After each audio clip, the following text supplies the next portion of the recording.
What is up, Gato Squad? Welcome back to the channel. My name is Elias, and if you are new here and like car content, consider subscribing by hitting that button below.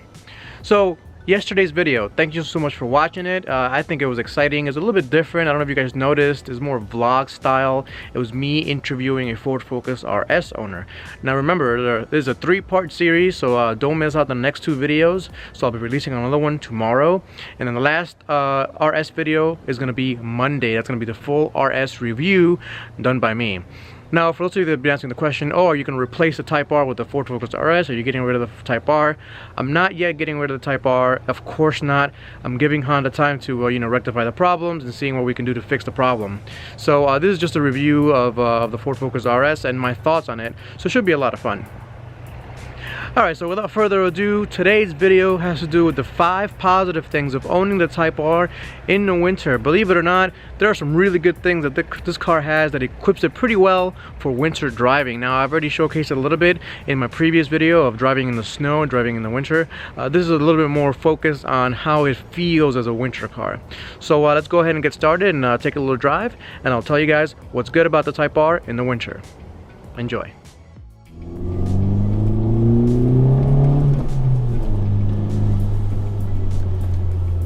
Alright guys, as you can see, it was kind of rainy / snowing a little bit before. It's 24 degrees Fahrenheit, so it's kind of, the roads aren't that great.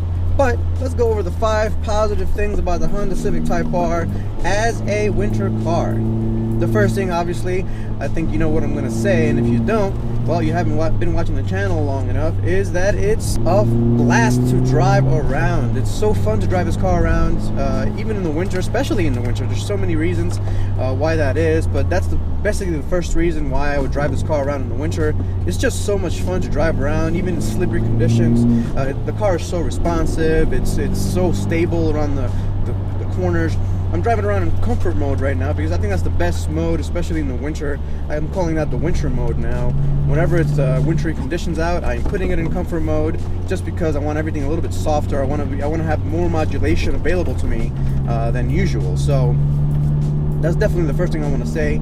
It's so fun to drive. Second thing I want to say is that it's so stable. So as you can see, I'm driving around and I'm losing grip here and there, and the car is just so easy to manage when it loses grip. It's not, it's not one of those crazy cars where it has a lot of grip, but then as soon as it loses any kind of grip, it just kind of takes you out and you're in a tree. This car, you lose grip, but it's so stable. The chassis is so well balanced, so well done, that it really is no problem at all once you start losing grip. I've had this in a snowstorm before. You've seen the video, and I showed you guys losing grip. It wasn't a big deal. The chassis itself is so well balanced, no big deal at all there. Not only is it okay to drive the Type R on the snow, it's fun. Next thing I want to tell you guys, and the reason I'm stopped here, is because I want to show you guys the limited slip differential. I'm going to turn this off. Traction control. We'll get to that traction control in a little bit, and we're going to put the hammer down.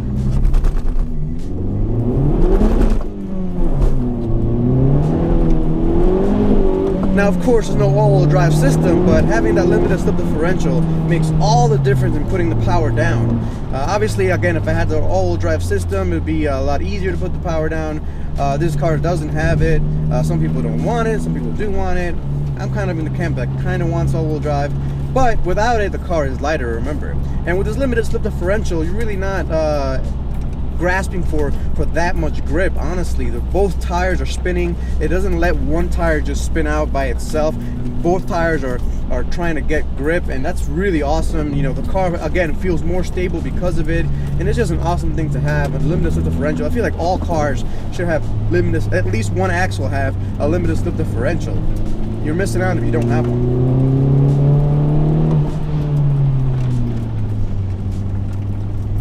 Now, speaking of the traction control, let's turn it back on. And let me show you that even with it on, you can still have a ton of fun. And that's because this traction control in this car is designed so well. It's so good at putting the power down. It just helps you along. It's not a detriment at all.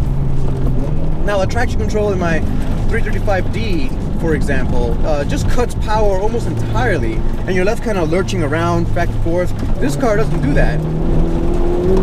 Look Look at that. It just lets you, it helps you put the power down.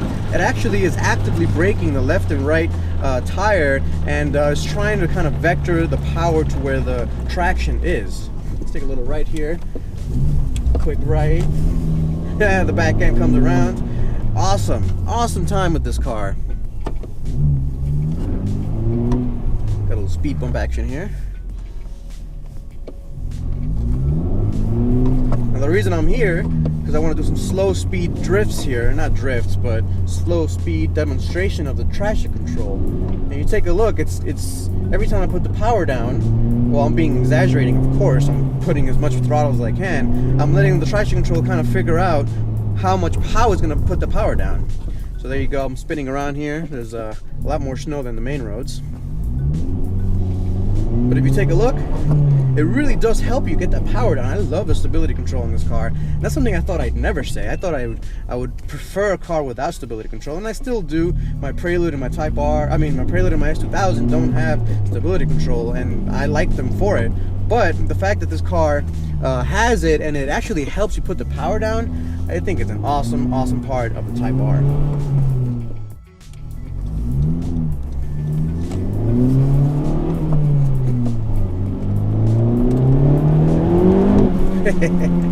And the last thing, of course, is that in winter times, the colder air makes the turbo engine car feel a lot faster. And that's not just because you're pretty much losing grip, especially on a front-wheel drive car, but it's because the colder air is denser air. Denser air has more oxygen. More oxygen means you have more to burn. More to burn means you could up the boost pressure, and you can up the fuel and get more power out of the same engine. Now this goes for pretty much any car, but especially on turbocharged cars, you're going to feel the difference with that colder air. Now the other thing that cold air does is that it keeps everything in the engine bay nice and cool. Now what that does is that it tells the computer that everything is good. You don't have to cut timing, you don't have to change anything up.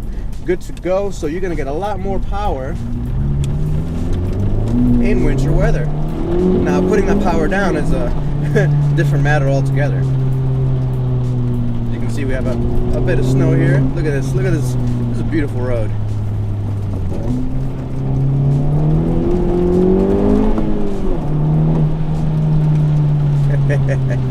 So much fun, so much fun. So that basically ties it all in together. You know, the first thing I said was that this car is so much fun. I hope I was able to show you guys that this car is insanely fun in the winter weather, even though it's not all-wheel drive, it's not rear-wheel drive, and you don't need to have all-wheel drive or rear-wheel drive to have fun in winter weather type conditions. So this is great. I wanted to show you guys that.